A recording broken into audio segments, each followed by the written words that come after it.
There are 7 hard questions that you can ask, and in 7 days, you will know whether the person you are dating is worth your time or whether you are wasting your time. Women know this question, but they are afraid to ask those questions because they think if they ask these questions, they may lose the guy, or they may look very dramatic, or they may scare him off, or a lot of other reasons. And so they don't ask this question, they run away from the question. What they miss is that this question they are running away will bring the heartbreak that they're also running away from. The first question that a lot of women run away from asking, and that's very important, is do you want a wife now, or do you want a relationship, a casual relationship? When a guy comes around and says, let's get coffee, let's sit down, let's exchange phone numbers, let me drop you at work, and you know he wants something with you. When you sit down with him, one of the first questions you should ask him is, what do you want now? Do you want a relationship, a casual relationship, or do you want marriage? Let me tell you why. A lot of women unfortunately wait until they're close to 42. Why? Because at 42, they know it's no longer morning in dating season. Their dating season is no longer in the morning. It's not even in the afternoon again. It's heading towards evening. And they've learned not to be afraid again. They are forced to be bold. They can now start to ask the real questions, the important questions. They're not just asking you, what's your favorite color? What's your favorite dish? What's your favorite meal? What's your favorite soup? How do you like egusi? How do you like ogbono? Those are not important questions. You are going to ask that one later, much later, to avoid wasting years of your time, wasting 2 years, 3 years with the wrong person, with the wrong guy. At the beginning of your relationship, when you sit down with him, the first 2 hours, 3 hours, in a restaurant, talking to yourself, you need to ask him nicely, but firmly, what exactly do you want now? I know you may want a casual relationship, just somebody you get along with, somebody you become friends with. Or do you really want marriage? Because what you want is marriage, and it's good to make yourself known, clearly known from the beginning. If you ask that question, if he doesn't want marriage, if he just wants to play around with somebody, casual relationship, recreational relationship, if that's what he wants, he starts to withdraw because he finds out that you're not playing the game he's playing. So he finds somebody who's willing to play his game because you have a different game to play. If you don't ask that question and you want him to be the one to say, I want to marry you, he might say that in 7 years if you are lucky, and he might never say that. So it's very important. If you want to protect yourself, this is not scaring him off. This is securing yourself because you don't want a heartbreak. You want a husband. The next important question that you need to ask, very important question, is, what do you think about sex before marriage? Because even in the church, among people who call themselves born-again Christians, everybody don't think the same about sex before marriage. I'm going to say that again. Even among born-again believers, people who say they are born again, they have, in fact, even among pastors, yes, you heard me right, even among pastors, there are pastors that believe that, well, if you are serious about marriage, if the man is serious about marriage, well, when they start to say, well, you know it's not well, they say, well, you know, you could be intimate. It is important. If your spiritual life is important to you, ask him from the beginning, what do you think about sex before marriage? For you to know whether this is a guy that's worth you spending your time with, or whether it's somebody you should stay away from. If he says sex before marriage is wrong, tells you why it's wrong, and shows that he's committed to that, and he's honest, and he's true to what he's saying, you might give him a chance. But if he starts to say, well, there's nothing wrong with sex before marriage, we are in a committed relationship, if we're in a committed relationship, we are exclusive, if we're exclusive, what is wrong with that? You know the line. If he starts to give you that line that we know, well, you know, you have your answer already, because this is not the person you want. You want the person who will honor God, who will honor you, who will honor himself, who knows that your body is not for fornication, who knows that the Bible says we should run away from sexual immorality, we should pursue purity with all our strength. If that's the kind of person you want, and he's saying, well, we are exclusive, we are committed, we're in a serious relationship, I mean, there's nothing wrong with sex. You won't need anybody to tell you what to do, because you already know what to do. If you're not doing it, that means you want the same thing that he wants. You want sex before marriage. So if you don't want sex before marriage, you need to be upfront. Don't wait for him to ask.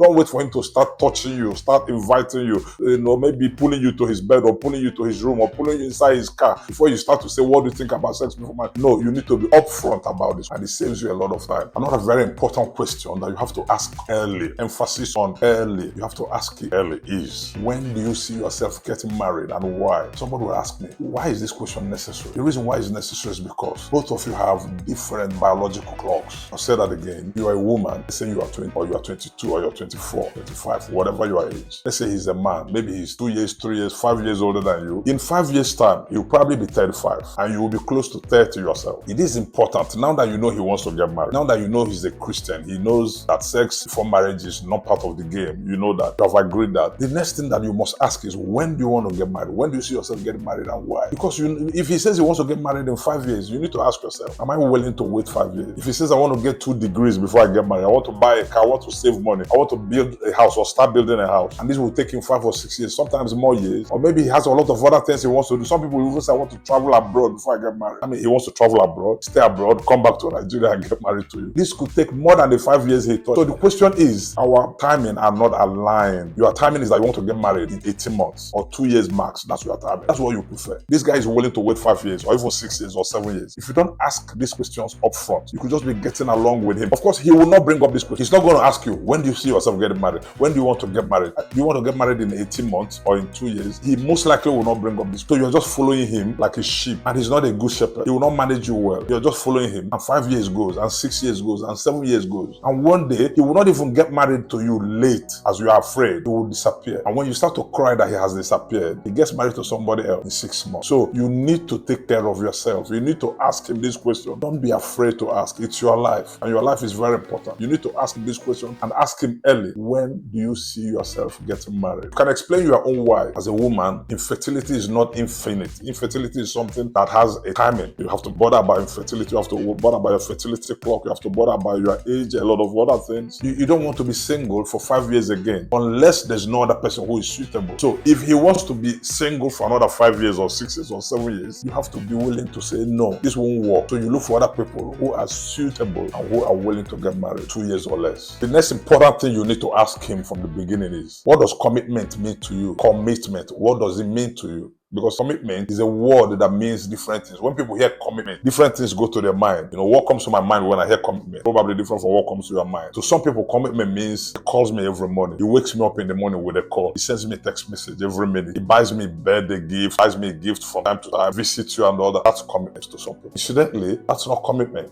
Commitment is something you demonstrate. What are we talking about? We're talking about marriage. You have to be committed to marriage. And commitment is not something you say. Some people can be very clear and say, I'm committed. Commitment is something that is demonstrated consistently, that I am getting married in 2 years, and you are doing everything to make sure that in 2 years you are getting married. So if there's anything that's going to stop the 2 years from happening, you are doing everything to avert it. You are committed to the date. I'm getting married in 1 year, 6 months. I'm getting married in 18 months. I'm getting married in 24 months. I'm getting married in 36 months. So you need to be committed to that. Committed to that means also that you are not looking at another woman. You are exclusively committed to this woman, to this person you are talking to. So you are committed to the woman, you are committed to the date, you are committed to the purpose. The purpose is marriage. Somebody can say, I'm getting married. I've heard a story, somebody who said, I'm getting married in 24 months. And then money came to him, money that is enough to do the marriage. He said, I want to make blocks. And he used the money to go and do blocks somewhere in the village. So you see, you're not committed to the marriage. When you're committed to the marriage, you are committed to the purpose of marriage. It's not like you get money, you want to buy blocks. You're committed to the woman you want to get married to. And you are committed to the date. These three things are very important. The person, which is the purpose, the date that you want to do it. You don't say, I'm committed to marriage today. Tomorrow you are committed to building a house, and then you are committed to sister A today. Tomorrow you are thinking about sister B, maybe. And then tomorrow you are committed to getting married in 6 months, and then another day you are committed to getting married in 36 months. That's not commitment. So commitment is not that he calls you every morning, he sees you every day, he comes to eat your food, that you bring food to him. That's not commitment. That's another name for that. Commitment is commitment to purpose that is demonstrated consistently.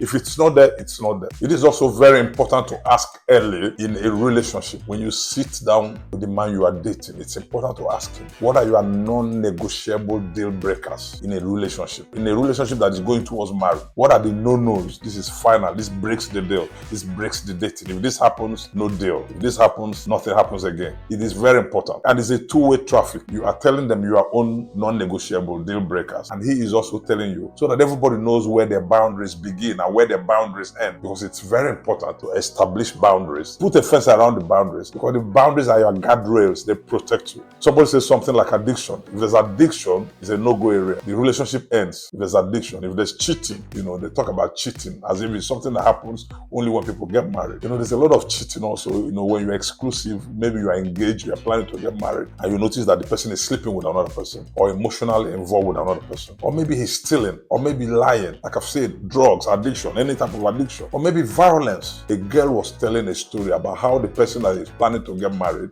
beat her until she faints. They're not married yet. The guy will beat her, she will faint, and take her to hospital. And they said they went to their family to complain, and the family was asking, don't you beat your wife? So it's like a pattern. It's like, this is acceptable. So you need to ask from the beginning, for you, what is a no-go area? What is a non-negotiable deal breaker? What are the things that must not be done? If this happens, this relationship breaks. It's very important for you to ask it and know both ways, so you know the beginning of your boundaries. When you are breaking or bending boundaries, it's very important. It is also very important to ask at the beginning, what are your favorite green flags? You know, we have red flags. We also have green flags. And green flags are the things that encourages the person. What I want to see, what convinces me, what makes me know for sure that what I'm seeing is sure. Those are the green flags, you know. And it is important to know, because what is a green flag to A may be a red flag to another person. What do I mean? To somebody, being close to their friends is a green flag. So you're close to my friends, my family, you're close to people around me. To another person, that could be a sign that you are too close to the people around you. I've seen people that frown and say, but why are you too close to my friends? Why are you too close to my family? Why are you too close to my colleagues? So to him, it's a red flag. To another person, it's a green flag. Should I be much interested in your business? There are people that want you to be very interested in their business. There are some people that don't want you to be interested or involved or invested. You need to understand that. Because for one person, being very well interested, involved, invested in their business, asking about their business, what are you doing next? If he's doing business, if he's working, what is happening at the office? To some people, when you ask everything about their life, about their business,